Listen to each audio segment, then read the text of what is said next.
EQ और CQ को explain करने की कोशिश करता हूँ, क्योंकि वो अभी कम देखा जाता है।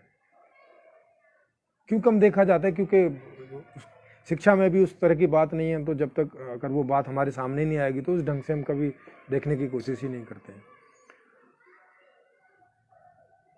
इमोशनल क्वोशेंट का मतलब होता है कि दूसरों के दुखों को समझना, दूसरों के दुखों से खुद परेशान होना, द्रवित होना, ये मापदंड है इमोशनल क्वोशेंट का। मतलब जो आदमी इमोशनल लेवल का होगा वो अपनी जानकारी में दूसरों को कष्ट देना कभी नहीं चाहेगा। ऐसी विश उसमें कभी नहीं पैदा होगी, खराब व्यवस्था है तो भी। हाँ, वो मजबूरी हो जाएगा तो ठीक है, वो दुख दे देगा, मगर वो बहुत बुरा इस बात को समझेगा। इस बात से उसको बहुत फर्क पड़ता है। वो दूसरों को दुखी नहीं देखना चाहता, भले ही वो खुद दुखी हो जाएगा, उसके लिए खुद दुख झेल लेगा। आपने देखे होंगे ऐसे लोग, कम ही होते हैं, क्योंकि इनके डेवलपमेंट के लिए शिक्षा एक बहुत बड़ा माध्यम होता है, जो कि अभी सबको नहीं मिलती। तो इस प्रकार के लोगों का डेवलपमेंट बहुत कम हो पाता है, तो अभी ये लोग कम पाए जाते हैं। लेकिन होते हैं, आपके आसपास ऐसे लोग मिल जाएंगे। ऐसे लोगों पे फिल्में बहुत बनती हैं। फिल्मों में जो दिखाया जाता है, देखो हीरो को बहुत त्याग करता रहता है, कितना भी त्याग कर देता है किसी के लिए, धन छोड़ देता है, सब कुछ छोड़ देता है दूसरों को की खुशी के लिए। ये इमोशनल क्वोशेंट है, ये इमोशनल क्षमता है, ये उसकी भावनात्मक क्षमता है, क्योंकि वो इतना सेंसिटिव होता है। अंग्रेजी में एक सेंस करना, एक वो है शब्द है, सेंसिटिव होना, माने किसी चीज के प्रति संवेदित होना, हिंदी में इसको बोलते हैं संवेदनशील। तो जो दूसरों के दुखों के प्रति संवेदनशील है, दुखों के प्रति, यहाँ क्योंकि बहुत सारे लोग बहुत दूसरी चीजों के प्रति भी संवेदनशील रहते हैं, तो वो वाली संवेदनशीलता की वजह से इमोशनल नहीं, यहाँ इमोशनल क्वोशेंट जुड़ा हुआ है दूसरों के दुख से द्रवित होना या दूसरों को खुश करने की इच्छा, इससे संबंधित है। इस बात को याद रखिएगा, नहीं तो वो अंग्रेजी में सेंसिटिव से मतलब समझ जाएंगे, क्योंकि हम कोई आदमी बहुत सारी चीज़ों के प्रति सेंसिटिव होते हैं। वो वाली सेंसेशन नहीं, वो वाली सेंसिटिविटी नहीं। कौन सी वाली सेंसिटिविटी? जो दूसरों को दुखी नहीं देखना चाहते, सुखी देखना चाहते हैं। इस चाहत, ये चाहत जिनमें बलवती होती है, छोटी मोटी तो सभी में होती है, जो आपको फिजिकल क्वोशेंट वाले में वो भी कोई किसी को दुखी नहीं देखना चाहते, मगर वो इच्छा उनमें उतनी जोरदार नहीं होती कि उसके लिए प्रयास करें। बस वो चाहते हैं कि कोई दुखी ना हो। दुखी होता है तो उनको भी दुख लगता है, लेकिन फिर भी वो उस दुख को दूर करने के लिए अपना कोई योगदान देने नहीं जाते हैं। मतलब इतने ज़्यादा सेंसिटिव नहीं होते हैं। मानसिक अवस्था वाले फिजिकल अवस्था वाले से ज़्यादा सेंसिटिव होते हैं, पर वो भी इतने नहीं होते। वो हल्का फुल्का कोई सहयोग कर सकते हैं, जैसे ठीक है 10 रुपये दे दिए, 5 रुपये दे दिए, मतलब जो उनके लिए बहुत हल्की बात है वैसा करके वो कोई सहयोग कर सकते हैं। कोई गिर गया, उसको पकड़ के उठा दिया, अरे यार आपको चोट लग गई। लेकिन ये जो इमोशनल क्वोशेंट वाले लोग होते हैं, इस क्वोशेंट को इमोशनल इसीलिए नाम रखा है। ये होता तो सब में ही है थोड़ा बहुत, मगर ये इनमें बहुत ज्यादा होता है। ये मुख्य बन जाता है इनमें, ये बेस बन जाता है। इसीलिए इस क्वोशेंट का नाम ही इमोशनल क्वोशेंट रख दिया है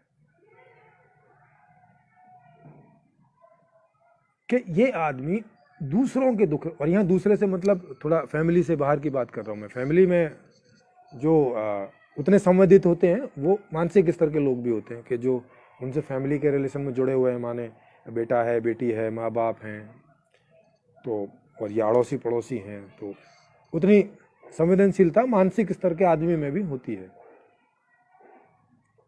लेकिन जो सामाजिक टाइप की, जहाँ के क्वोशेंट का नाम ही इमोशनल क्वोशेंट रख दिया जाए, भावनात्मक स्तर ही रख दिया जाए, उस व्यक्ति का ये प्रमुख गुण हो जाए जैसे इसके पहले वाले व्यक्ति का गुण है मानसिक रूप से, वो बौद्धिक रूप से ठीक है, सबल है, चीजों को समझता है।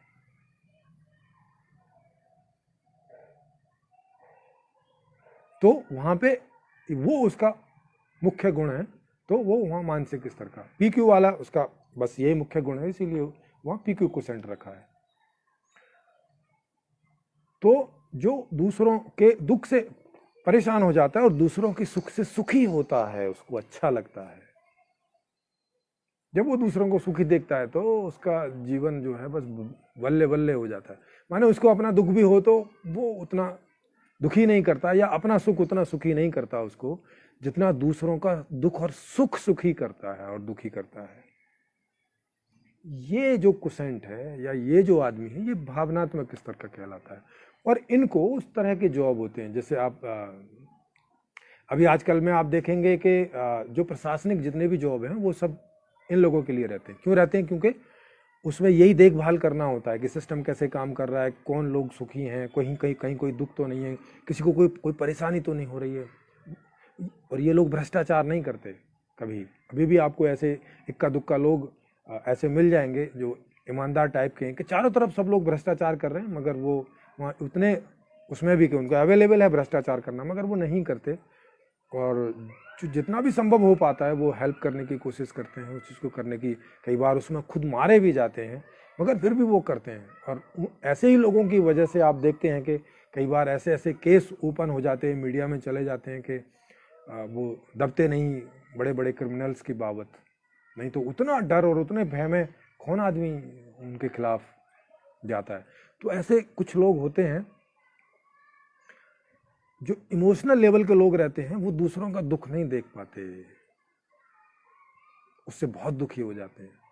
और दूसरों को सुखी करने के लिए जितना भी वो प्रयास कर सकते हैं वो करते हैं। और ऐसा किस लिए करते हैं? क्योंकि उसका सुख ही इसका सुख है। वो सुखी होगा तो ये सुखी होगा। जैसे परिवार में अगर बच्चा सुखी होगा तो माँ बाप सुखी होंगे।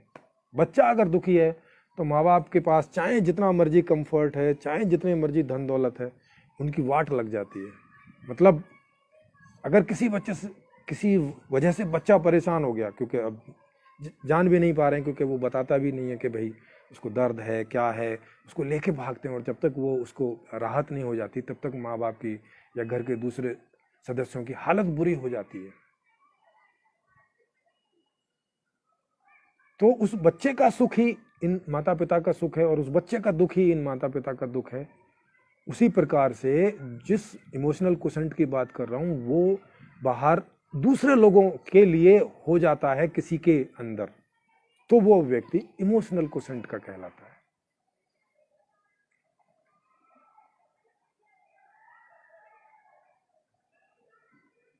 इसलिए उस क्षमता का नाम भावनात्मक स्तर ही रख दिया है, या अंग्रेजी में इमोशनल क्वोशेंट रख दिया है।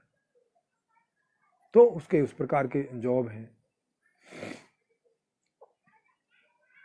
चौथा जो क्वोशेंट है, अभी इस क्वोशेंट की जितने भी ये क्वोशेंट हैं इनकी बहुत सारे गुण होते हैं। ये मैं आपको कुछ कुछ गुण बता रहा हूँ। सारे गुणों को जानने के लिए तो आपको संपूर्ण समाधान बुक पढ़नी पड़ेगी या सुननी पड़ेगी। उसमें ये सारे गुण, उनका व्यवहार, कैसे व्यवहार करते हैं, किस प्रकार की इच्छाएं करते हैं, कैसे वो अभिव्यक्त करते हैं, क्या उनकी पसंद नापसंद होती है, ये सब आपको उसमें मालूम चल जाएगा बुक में, संपूर्ण समाधान बुक में। और उससे भी उसके पूरे बेस को जानना चाहेंगे तो दूसरी बुक आ चुकी है, उसका भी लिंक आपको मिल जाएगा। उसका